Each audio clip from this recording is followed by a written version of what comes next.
Pose estimation has always been a very popular implementation of computer vision. It has a big opportunity in medical studies and sports. In the present state of technology, we approximate the pose by first detecting the easier body parts like the torsos and thighs and then greedily detecting the smaller body parts like the wrists. This approach works well for a single person in a high quality picture. However, detecting poses in a crowded picture of getting accuracies that can implement the earlier mentioned applications are still unachieved and need more research. Before we discuss the complicated models and their workings, let's first have a brief overlook on how CNN works.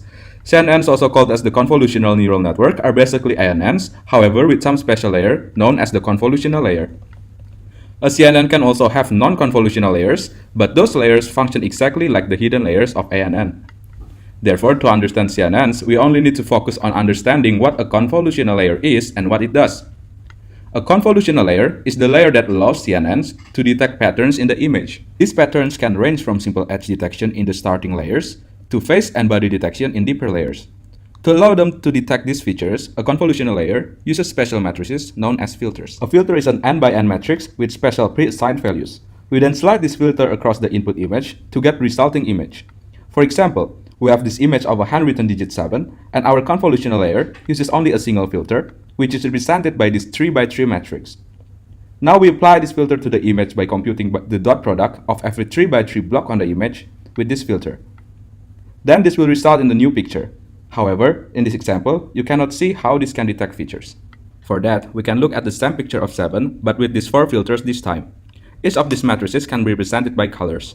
When we apply each of these filters to the image, we can see that we are actually able to detect edges in the image by looking at the brightest part of the image. As you can see, this filter allows us to detect the top horizontal edge, while this one allows us to detect the left vertical edge. The other 2 filters also detect the remaining 2 sides.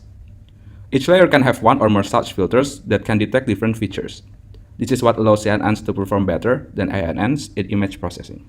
Now that we have a basic understanding of how CNNs works, we can get back to discussing the convolutional pose machine. Let's first look at some of the works preceding it.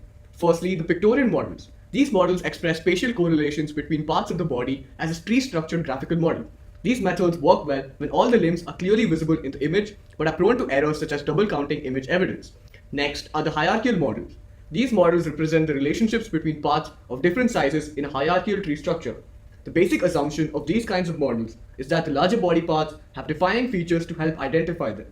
Then, the location of these larger body parts can be used to identify smaller, harder to detect body parts, such as elbows and ankles. Lastly, we have the non-tree models. These models use loops to augment the tree structure. However, these kinds of models involve a trade-off between accuracy and efficiency. Now we are ready to talk about CPM. We will divide our discussion into 3 incremental parts: terminology, architecture, and working example. Let's look at all of the important terms one by one. First, we have this expression.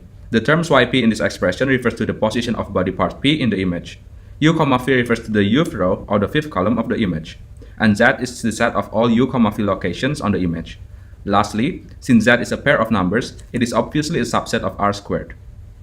Using this simple notation, we can now predict the image locations for all the joints. That is, to predict y equals to y1, y2, up to yp. Lastly, xz is the feature list extracted from pixel at location z. This finishes our discussion on the terminology used. We can now talk about the architecture of the model. Let's look at the model layer by layer. The first layer differs from the rest of the layers in the input it takes. The function of the first layer can be summarized by this one equation. It might seem like some weird equation, however, the task it performs is very intuitive. Remember, the xz is a feature list and g1 is a predictor of layer 1. So basically, our predictor assigns scores to each pixel according to the probability of being a certain body part P. Since we do this for each part P, the complete output becomes P plus 1 heat maps, each showing the probability of assigning that body part to each location on the image. That is the first layer. The rest of the layers also perform a very similar function, but they differ in 2 very important aspects. First, as mentioned before, the input of the second and the rest of the layers is a little bit different from the first layer. The difference lies in the fact that the output of the previous layer plus the original image forms the input for any layer n. This means that layer n accepts the original image plus p plus 1 heat maps generated by layer n minus 1, and it transforms all that information into p plus 1 new heat maps that are then forwarded to the layer n plus 1. This brings us to the second difference between the layers of the architecture. This concerns how the score is being assigned to any pixel for a particular body part. In our first layer, for calculating the score, we only look at the information provided by that pixel itself. In other words, our receptive field was 1 cross 1. The size of this receptive field increases from layer to layer. This helps our predictor to be able to learn contextual information from the surrounding pixels. This results in the deeper layers having more and more accurate predictions of the position of the actual body parts. Now let's look at an actual example and see how the model works on real data. In this image, the black dot represents all the body parts that have been identified correctly. The image on the far left is the result from the first layer of the CNN. We see that the model has only identified the abdomen correctly. This is because the abdomen is one of the larger body parts, which makes detecting it easier than the other smaller body parts.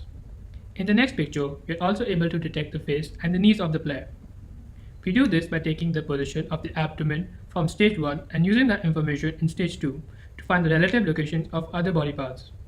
We reiterate this process in stage 3 to further detect the thighs and the hands.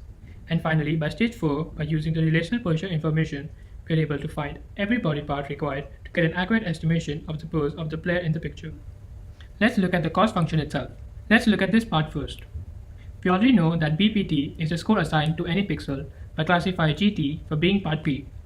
Similarly, BP star is the actual score that should ideally be assigned to that pixel.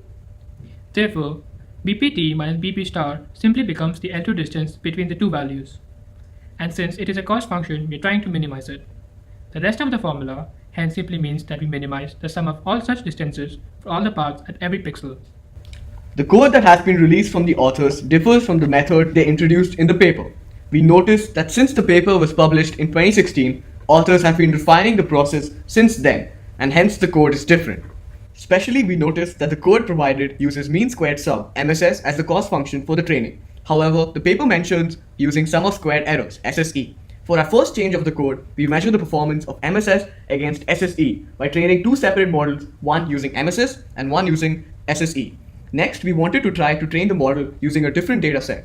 We think that this helps us study the generalized performance of the model. For our training, we use the COMP3314 dataset. We use 30,000 images from it. We use these images to train the model up to 25,000 iterations. We then evaluate the performance of our newly trained model against the pre-trained model provided by the authors, and also our own trained model trained using the COCO 2017 dataset. To quantitatively measure the performances of our modified models, we use the provided pre-trained model as the benchmark. We gave a score to each model by measuring how close its result was to the result from the pre-trained model for the test image. We measure the number of limbs identified correctly and the difference between our result and the result from the pre-trained model. This time lapse summarizes the results of our changes. We can see the different performances of the models on different kinds of images. We observe that MSE is showing better results much faster than that of SSE. This qualitative analysis reflects the same result as our quantitative analysis, computed by looking at the accuracy of each of the models. As is shown in this graph, the accuracy from MSE model increases faster than SSE model. Lastly, we now end our discussion by looking at the various applications of post-detection algorithms and the weaknesses of the model. First class of application is in sports. Accurate posture detection can help analyze the postures of players offline or in real time to prevent injuries and improve their game. The next possible application is motion-based authentication. The uniqueness of the motion of individuals can serve as a biometric standard, thereby realizing authentication. Another very important application is healthcare, especially for the elderly. Using pose detection, we can study the change in the general posture of the patient over time, helping in diagnosing conditions such as arthritis. Lastly, pose detection can also help in improving security. Pose detection can be further augmented with motion detection to identify not only where the person is in frame, but also what he or she is doing. As we mentioned at the start of the video, there are three main weaknesses of a model and all the models used for pose detection in general. The first is that the model performs poorly in a crowd. The problem lies in assigning one body part to a particular person in the image. When the subjects are close together, the model makes a mistake and assigns the body parts to the wrong person. Secondly, even though our model gives about 97% accuracies in some datasets, these accuracies are for particular body parts, and the overall accuracies suffer from additive errors. Therefore, the estimation is very rough and inadequate for the applications discussed earlier. Lastly, the resolution of image must be good. Both the training and prediction cannot handle the noise in the image very well. Therefore, if the image is slightly blurred, the performance of the model decreases dramatically. The technology requires more research in improving the amount of information retained from the image. These improvements can be seen in the latest 2018 versions of our model and also other models that have used CNN. The latest models can better detect people by using human detection models before doing pose detection. These kinds of research are required to make pose detection more feasible in the future to be applied to actual applications. This is the end of a brief discussion of pose detection and convolutional pose machines. Thanks to all the references that were required for this video, and thanks for watching.